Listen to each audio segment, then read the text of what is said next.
Let's talk about Wilmington, North Carolina, shall we? I think we should. 3, 2, 1, lift off. In my last episode, I took you into the amazing world of Minnie Evans, a woman who had no formal art training, no gallery connections, and not really a roadmap, just visions that would not leave her alone. And Wilmington claimed her proudly, as it should. And her work still lives on permanently at the Cameron Art Museum right here in Wilmington. And it got me thinking, what is it about this city that nurtures that kind of creativity? Because Minnie wasn't a fluke. So today's episode is going to be sort of a continuation of episode 5. Wilmington has always had a thriving art scene. It's just that not everybody knows where to look. Well, today, we're going to change that. Welcome to Port City Living, the show about life in Wilmington, North Carolina, unfiltered. I'm your host, real estate agent Bill Corbett.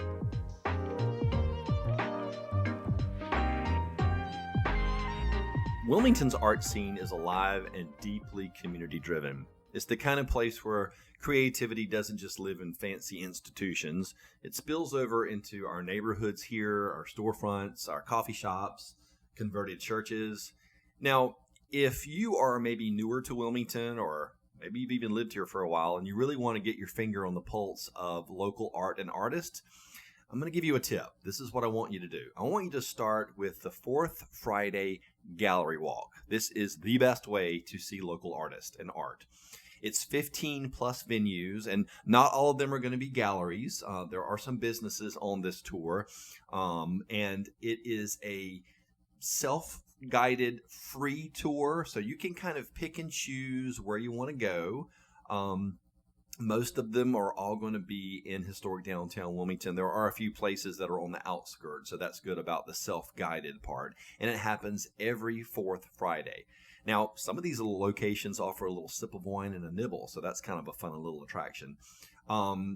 So you're able to spend the evening in historic downtown Wilmington, take in some art, and see the architecture our city has to offer. And then when you're done with the tour, go grab yourself a little bite to eat. What a great date night, right? I recommend Caprice Bistro. It's perfection.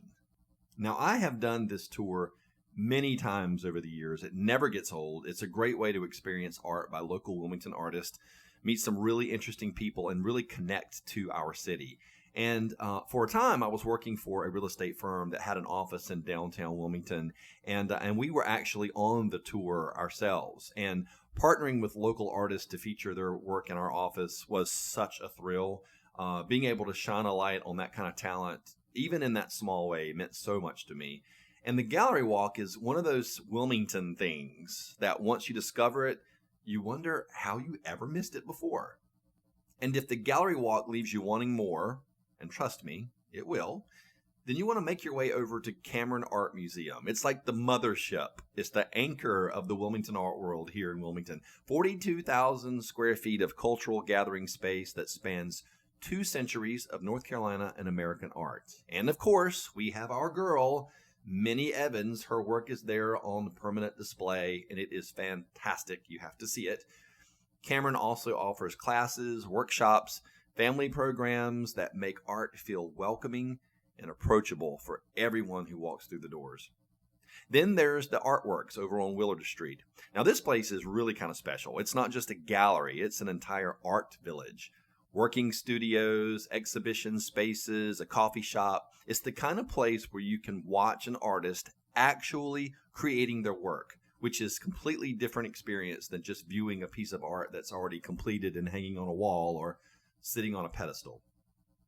And if you haven't been to Acme Art Studios over on 5th or New Elements Gallery in downtown Wilmington, then you want to put those on your list as well.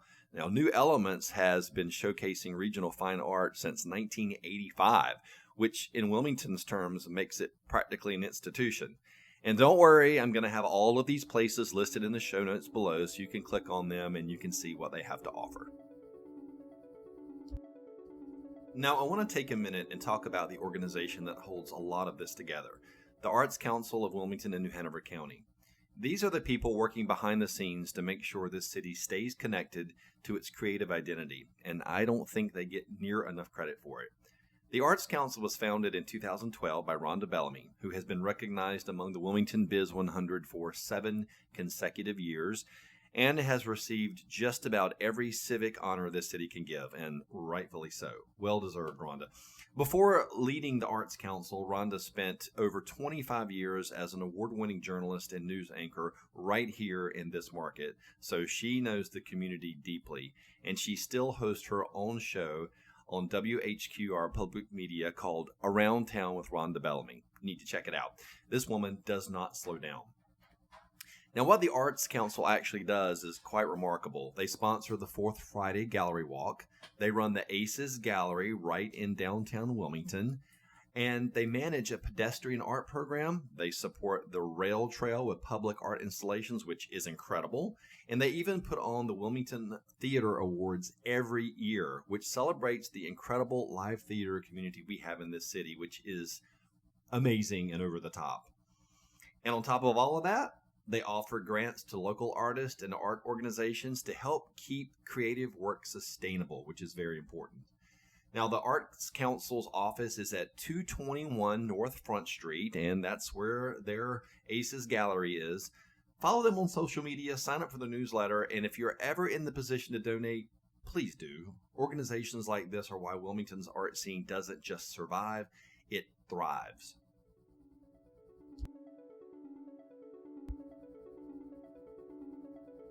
Now, I've given you the lay of the land, the venues, the galleries, the events, the people behind it all. But here's the one thing that I think gets lost in conversation about art. It's not enough just to show up and to look at it. If this community wants to keep this scene alive and thriving, especially as Wilmington grows and changes, which seems like it's doing it exponentially, we have to actually support the people making the art. Now, supporting local artists doesn't mean you have to drop thousands of dollars on a painting, although if you can do that, please do. It can be as simple as following a local artist on their social media platform, Instagram, and share their work with your friends and family. It can mean showing up to the Fourth Friday Gallery Walk and actually talking to the artists who are there. It can mean choosing to buy a piece of local original art instead of something mass-produced on a shelf somewhere. When you hang a local artist work in your home, you're not just decorating a wall. You're telling that person that what they do matters to you, that their vision has value, and that this community sees them. And if you're someone who owns a business here in Wilmington, think about what it would mean to a future local artist to hang their art in your space. I did it once, and I can tell you firsthand, it changes the energy of a room, and it means the world to that artist. And here's something I want to talk about for a second, because I think this really matters.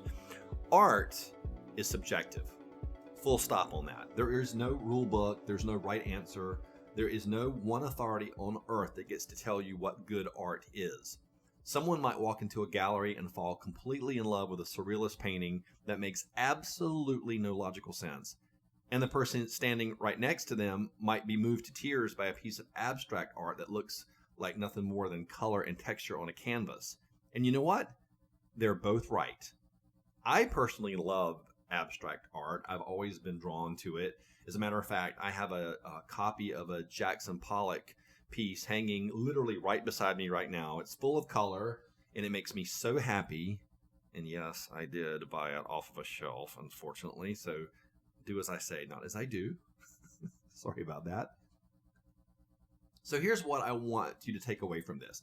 If you walk into a gallery, let's say on the Fourth Friday Gallery Walk, or just if you're downtown Wilmington and you stop in the middle of the day, and or maybe you see somebody's art on their Instagram page and it stops you and it makes you feel something, trust that. Buy it if you're able to, hang it proudly on your wall, and then tell people who made it. Promote that artist like you're talking about your favorite restaurant, because in a way they fed something that needed feeding. And don't let anyone make you feel like your tastes are not valid, because in the art world, the only opinion that matters is yours. Well, that's my show for today. Thank you so much for listening and coming along with me on this little journey. And as I said, all the information we talked about is going to be down below in the show notes. And if you're thinking about the gallery walk, it's coming up very soon, May 22nd, 2026. If you go on the Arts Council site, you want to click on the Programs tab, and that's going to give you all of the information. And if you like what you heard today, please consider subscribing to my podcast and tell your friends and family. I greatly appreciate it. And if anything sparked any interest in you about maybe thinking about Wilmington as your home, please let me know. I'd love to help you find your spot. Join me next time, won't you? And until then, I want to leave you with a quote from a very famous person. His name is Pablo Picasso. He said, "Every child is an artist. The problem is how to remain an artist once we grow up."